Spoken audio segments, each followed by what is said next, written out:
여러분 안녕하십니까? 여러분 우리 맨큐의 경제학 서술형 추가 연습 문제 챕터 20장 소득의 불평등과 빈곤에 대해서 같이 한번 문제를 풀어보도록 하겠습니다. 자, 먼저 첫 번째 1번 볼까요? 자, 1번은요. 빈곤율이 측정하는 것은 무엇인가? 측정된 빈곤율을 해석하는 데 따르는 세 가지 문제는 무엇인가? 여러분 우선 빈곤율이다 라고 하면은요. 대한민국 전체 인구가 있지 않겠습니까? 이렇게 전체 인구 중에서 가계소득이 그 빈곤선에 미치지 못하는 가정이 얼마인가 이걸 보는 거야. 여기가 이제 빈곤선이라고 이제 정했어요. 빈곤선. 그러면 이 빈곤선 밑에 빠져 있는 가구의 수 이해하시겠습니까? 자, 그래서 우리가 다시 정리하면 빈곤율은 자, 분모가 대한민국 전체의 총인구가 돼야 돼. 총인구 중에서 빈곤선 이하의 소득을 버는 사람들의 수 이렇게 보시면 되겠습니다. 오케이? 가정이라고 해도 되겠고요. 자, 그래서 가능한 한 여기서 뭘 알 수 있습니까? 하면요. 우리가 소득이 낮은 사람들에 대한 정보를 알아낼 수가 있어요. 자, 근데 이걸 해석하는데 몇 가지 문제점들이 있을 수 있습니다. 첫 번째는요. 이게 언제나 소득을 기준으로 한단 말이야. 그래서 소득을 기준으로 해요. 그러니까 이제 정부가 보조를 해줄 때 꼭 소득으로 보조해 주는 게 아니잖아요. 기준으로 하여.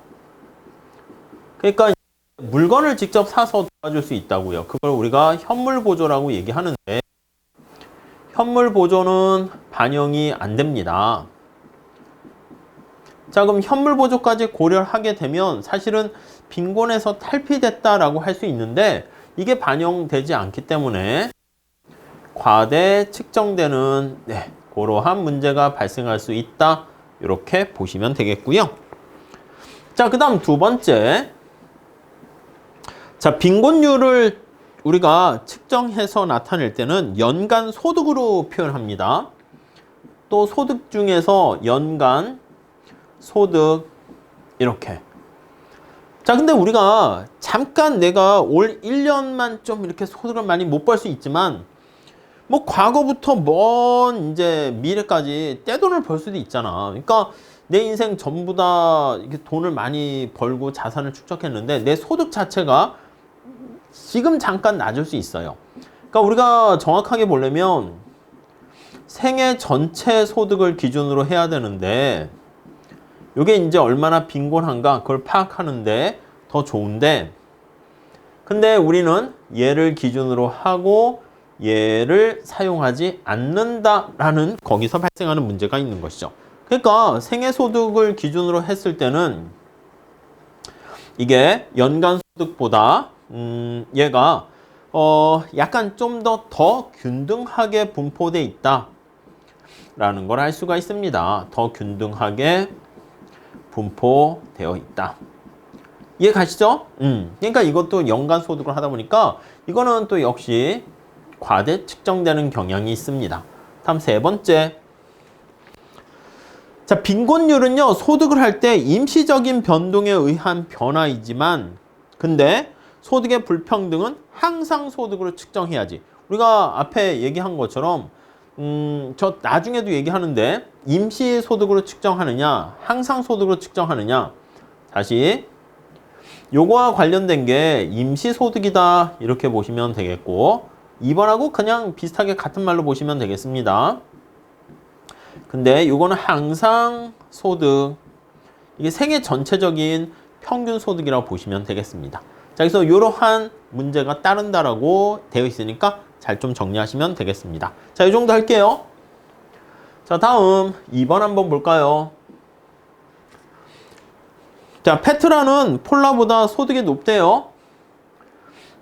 둘 다 피읍이니까 그냥 펫라고 할게요.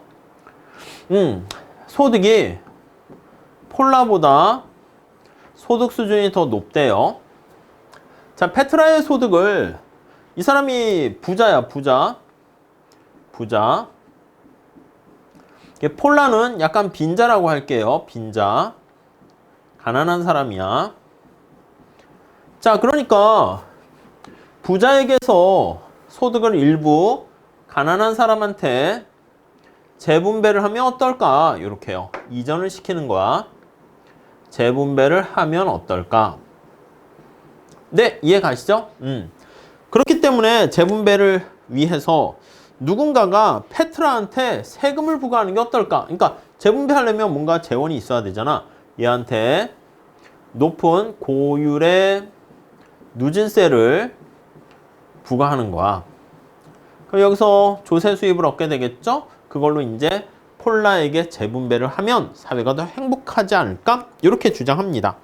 자, 우리 책에 보면 공리주의자가 있고 자유주의자, 자유지상주의자, 이게 번역과 표현이 좀 그런데 공리주의자는 뭐냐면 사회 전체적인 총효용을 극대화하는 거야. 그래서 이 사람은 사회 전체의 총 후생을 극대화 이렇게 하는 건데 단순하게 다 더하는 거예요.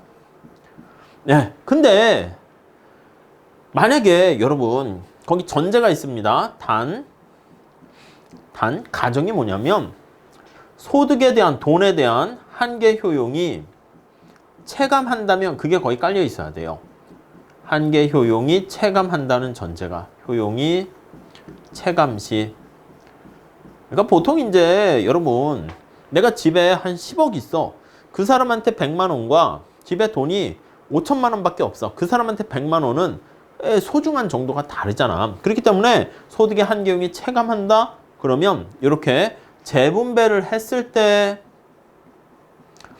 여기 나와 있는 부자의 슬픔보다 가난한 사람의 기쁨이 더 큰 게 되는 거니까 재분배는 좋은 거야. 이렇게 얘기합니다. 오케이? 자, 그리고 자유주의자가 이제 약간 어떤 느낌이냐면 롤즈의 개념이야. 가장 가난한 사람의 효용을 극대화. 이렇게요. 그래야 진정한 자유가 얻어진다 해서 어떻게 하냐면 뭐를 극대화하냐면 가장 최빈층이죠. 가난한 사람의 빈자의 효용을 극대화하는 거예요. 사람의 효용을 극대화. 이렇게요. 이게 우리 완전 보완제랑 비슷한 거지. 그래서 가장 밑바닥에 있는 사람을 행복하게 만들어야 되는 것이기 때문에 이거 재분배 찬성. 네, 이렇게 되는 거 알 수가 있겠습니다. 자, 그 다음에 여기 자유지상주의자 같은 경우에는 그 소득을, 그러니까 자유라는 거니까 내가 재분배, 오케이, 그건 난 중요한 게 아니라 재분배 과정에서 나의 자유를 침해만 안 하면 돼. 그래서 이 사람 입장에서는 여기 가정이 단 조건이 나에게 간섭을 안 해. 자유의 침해가 없다면, 침해가 없으면 재분배해도 돼. 근데 나의 자유를 침해했다? 야, 그럼 우리가 어떻게 쟁취한 자유인데 난 반대일세. 이렇게 된다고요. 아시겠죠? 자, 그렇기 때문에 소득을 얻는 과정이 만약에 공정하다면, 공정한 거면 아니 이거 열심히 한 거니까 이게 간섭하지 마. 이렇게 괜히 간섭하다 나의 자유를 침해하게 되는 거니까 이건 안 돼. 이렇게 되는 거죠. 그러니까 재분배를 하다 보면 자유를 침해할 수밖에 없다. 그러니까 어떻게 보면 자유지상주의자는 반대할 수밖에 없게 되는 것이죠. 자, 그 정도 보시죠.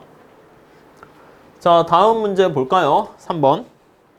빈민을 돕는 세 가지 정책을 열거하고 각각에 대한 찬반 설명해 보세요. 자, 우리 교재에서는 빈민을 구제하는 정책 몇 가지 제시되고 있습니다. 빈민 구제책이라 할까요? 구제책. 우선 최저임금제를 들 수가 있겠습니다. 최저임금제. 최저임금제. 자, 이거는 정부 입장에서는 최저임금을 딱 설정해버리면 되는 거니까 다른 재원 마련이 필요 없어요. 이쪽에 있는 기업을 운영하는 데에서 근로자들을 최소한의 소득을 보장해 주는 것이죠. 자, 그러니까 요거는 정부의 재원 부담이 없어요. 재원 마련을 위한 부담이 없어요. 이해 가시죠? 부담이 없어. 자, 그런데 이제 문제는 뭐냐면 어떻게 보면은 민간의 경제 주체인 근로자와 기업 간에 야, 니네들이 알아서 이 정도는 해줘. 가이드라인을 설정하는 거예요. 자, 그런데 임금이 올라가다 보면 이게 장점이지만 실업이 발생할 수가 있습니다. 실업에 우려가 생깁니다. 근데 이제 최저임금이 사실 저소득층 근로자를 위한 건데 일자리가 또 사라지는 게 또 저소득 근로자들의 일자리가 사라지면 이게 과연 좋은지 나쁜지 모르겠다 이렇게 될 수가 있게 되는 것이죠. 자, 그 다음에 소득보조 있습니다. 2번 소득보조. 그러니까 일정 수준 미만이 되는 사람들에게 아예 소득으로 보조를 해주는 것입니다. 직접 돈으로 현금으로 보조해 주는 거야. 현금으로 직접 보조해 주는 거야. 이게 뭐 어떻게 보면 좋아요. 돈으로 주는 거니까 다양한 선택을 할 수 있죠. 근데 역시 단점은 뭐냐면 정부가 이렇게 뭐 기본소득 비슷하게 뭐 재난 같은 특수한 경우가 아니라 이렇게 현금으로 보조를 해주면 의존도가 너무 높아집니다. 의존의 경향이 이게 높아져요. 증가. 그러니까 뭔가 일할 의욕을 떨어뜨리게 되는 그런 문제가 있습니다. 자, 그래서 우리가 마이너스 소득세, 부의 소득세라고 얘기합니다. 음의 소득세 이렇게 얘기해요. 이거는 그냥 도와주는 게 아니라 뭔가 일을 하게 되면은 거기에 맞춰서 일정 소득에 이렇게 뭔가 빈곤을 탈출해야 되는데 이 빈곤을 탈출 못하는 거야. 그러니까 보통은 이제 양의소득세죠. 근데 텍스가 마이너스다? 그럼 이게 약간 보조금을 지급하는 거야. 보조금. 그러니까 위에 거랑 비슷해요. 근데 보조해주는 방법이 어떻게 하느냐에 따라 다른데 요 소득보조는 두 개를 비교한다 그러면 음의 소득이면 무조건 도와주는 건데 요 경우에는 뭔가 일을 해야 보조를 좀 해준다. 그런 단서가 붙어 있어요. 그래서 거기 보시면 근로 유인을 약화시키지 않고 근로 의욕을 저해하지 않으면서 일정 소득 빈곤선 뭐 밑에 있게 되면은 보조를 해주는 것입니다. 그래서 뭐 말 그대로 보조금을 지급해준다. 보조금을 지급. 네, 이렇게 보시면 되겠고요. 자, 다음 우리가 이제 또 물건을 사서 줄 수도 있습니다. 이게 이제 현물 보조 이런 겁니다. 현물 보조.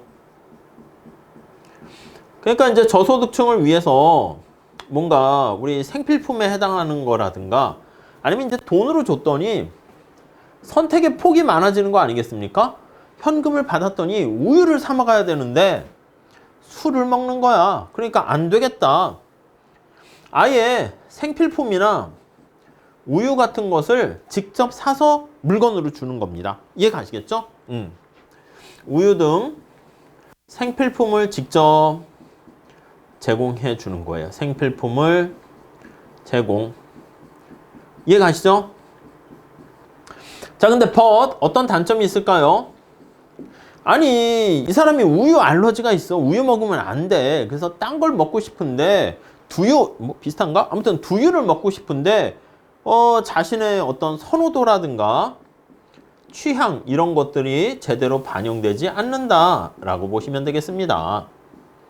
네, 이해하시겠죠? 그래서 이렇게 저소득층, 빈민의 소득 수준이 낮은 사람을 도와주는 몇 가지 방법들을 우리가 살펴봤고 그게 다 완벽한 건 아니라는 겁니다. 단점도 있고 뭐 장점도 있고 뭐 적절하게 병행해서 우리가 빈민구제책으로 사용한다라고 보시면 되겠습니다. 자, 이렇게 해서 우리가 챕터 20장 마무리 짓고요. 다음 시간에 챕터 21장 같이 공부하도록 하겠습니다. 감사합니다.